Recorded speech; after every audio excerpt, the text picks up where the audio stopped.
The search for a missing Lenawee County woman lasted more than 3 years. Her husband is locked up awaiting trial. Now at 6:30 on WTOL 11, her family is talking about how Dee Warner acted the last time they saw her alive.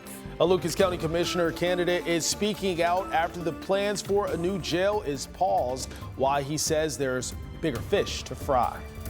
For months, residents have been begging for trees to be cut down, worried something might happen. Well, those worries were valid after one falls on a house. The details on the cleanup next.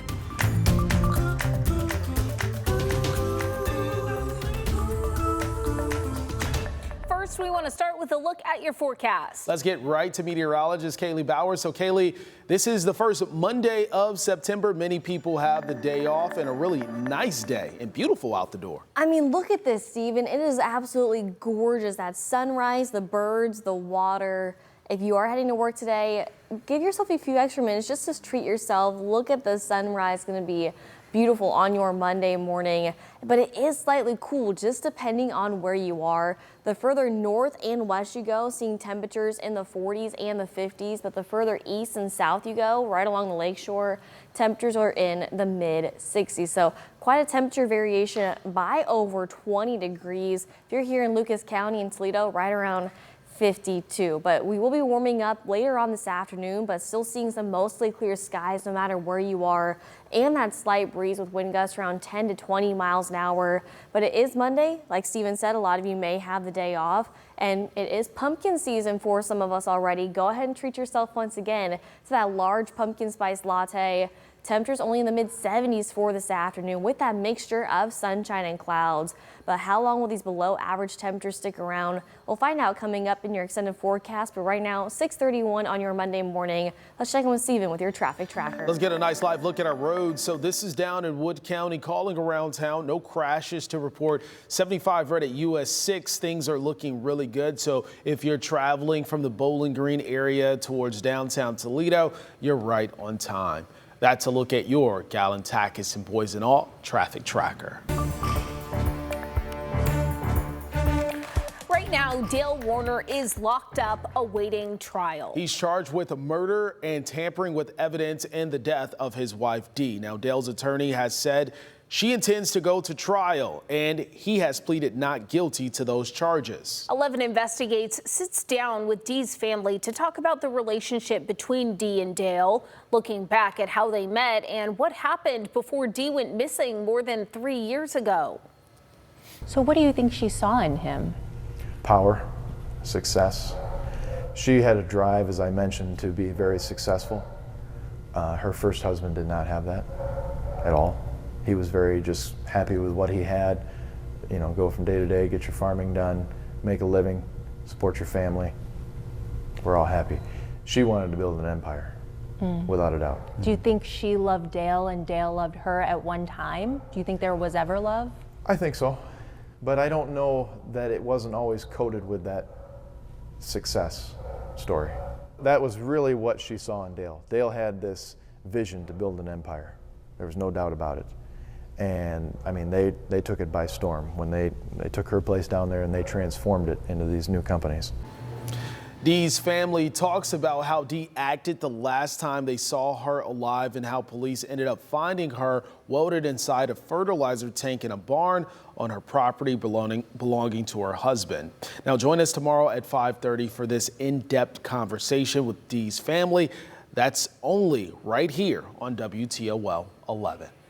Life in prison with the eligibility of parole after 15 years. That's the sentence handed down to 24-year-old Lawrence Lambert in the death of his infant son. Court records show Lambert withdrew his original plea and pleaded guilty to a murder charge last month. Police say Lambert kicked his 5-month-old in the head twice in March because he was frustrated. And this man, Marquise Walker, is behind bars this morning after 3 months on the run. The 19-year-old, along with the 21-year-old Marcus Walker, who's been in custody since June, are accused of shooting 2 people back in May. Both of the victims died. The Lucas County Grand Jury indicted the 2 suspects, but there is no word this morning as to when Marquise will make his first court appearance.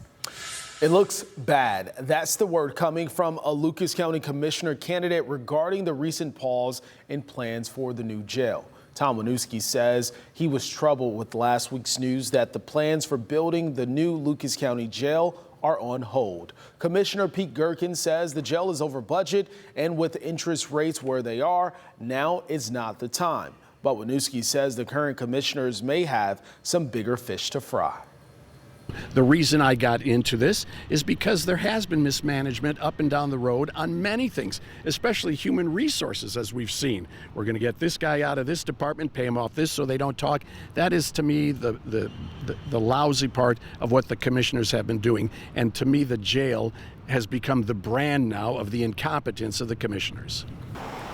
Gerken says it took both Franklin and Cuyahoga counties years to finalize jail plans, but Winooski says that doesn't make things any better and that Lucas County should be the one leading by example.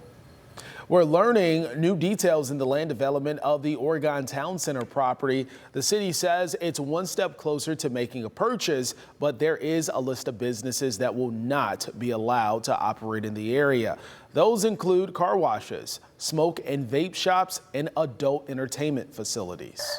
The Sandusky River Watershed Coalition is hosting a Sandusky River cleanup sweep in Fremont as part of the H2 Ohio grant. It was awarded this year. In partners with Ghoul Running's Kayak Adventures, people will walk and kayak along the banks and river. There will be another Sandusky River clean sweep on Saturday the 14th in Tiffin. You can find information to sign up at the links mentioned section on our website. The City of Bowling Green's September brush collection will be tomorrow instead of the 16th. This is in response to the heavy tree damage from the recent storms. Residents should place their brush loosely at the curb by 7 tomorrow morning. Brush mixed with leaves will not be collected. And today we are talking about another dry, comfortable day on this second day of September. Downtown Skycam showing that mixture of clear skies and clouds, the lights still looking beautiful. It's going to be a really nice day, but off to a chilly start. In fact, we're one of the cooler ones right now. It's 52 in Toledo, 67 in Paducah, New Orleans around 68. You can see Denver around 61 degrees. But let's bring it a little bit closer to home because some of us waking up to those 40s, 50s, and the 60s. Just depends on where you are. Hillsdale still sitting around 43. Bryan around 54, and Defiance is around 51 degrees. On and off clouds and clear skies. We are not tracking any rain for today. But one thing you may want to be tracking, where are the leaves changing? Not yet here in the Midwest. However, if you want to see the leaves change, gotta go clear up into parts of Alaska where some places north of Fairbanks, we're talking northeastern Alaska, seeing that high color and that peak color. But again, we are not rushing summer, even though meteorological fall technically began yesterday. Some of the leaves already changing up in Alaska. But before you know it, it will be changing here in northwest Ohio and southeast Michigan. Still a few weeks away, but it'll be here soon. Temperatures today definitely looking and feeling a lot like fall, warming up only to the low to mid 70s by this afternoon with on and off clouds and clear skies. Dry conditions for any practices or games for tonight. Again, we're not seeing any rain for the next several days.